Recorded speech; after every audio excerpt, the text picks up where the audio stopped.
Transfer certificate तक भी नहीं मिल रहा। ये हालात हो गए। 2 शब्द आप लिख लेते, ये जो इधर से परे से लेकर नीचे तक के प्राइवेट यूनिवर्सिटीज हमने खोली है, जो आपने सही कदम उठाया उसका भी जिक्र कर लेते कि हम इनको नकेल कसना चाहते हैं। लेकिन आप घबराए इस बात को कहने के लिए कि ये जो प्राइवेट यूनिवर्सिटीज है जो डिग्रियां बेचते थे, उसका भी आपने हवाला नहीं किया। मैं अपनी बात को समाप्त करता हूं और मैं आपका शुक्रगुजार करना चाहता हूं, लेकिन बात खत्म करने से पहले मैं इस बात को एक पीड़ा का प्रश्न और जो है उसको अंत में रखकर अपनी बात को समाप्त करना चाहूंगा। एनपीएस एम्प्लॉइज के बारे में हमने ये लिखा है कि हम अब ग्रेच्युटी उसको दे देंगे, वो तो उसका अधिकार बनता था।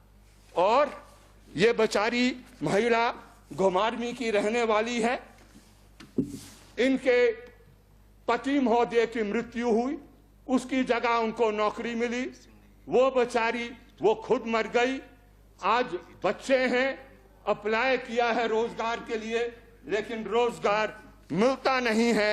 आप भी जानते हैं रोजगार इसलिए नहीं मिलता क्योंकि वो जो सूची है बहुत लंबी है और उस लंबी सूची में उसको रोजगार मिलता नहीं है। बीपीएल की परिवार की है, उसके फोन रोज आते रहते हैं, ना जाने कागज कहां गुम हो गया है।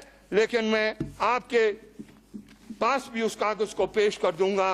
अंत में आपका बहुत बहुत शुक्रगुजार हूं कि आपने मुझे बोलने का मौका दिया, लेकिन समाप्त करने के साथ साथ अंत में आपके इस अभिभाषण में आपने लिखा कि आप 8 साल वाले को 3 साल के अंदर रेगुलर करने का काम भी किया जा रहा है।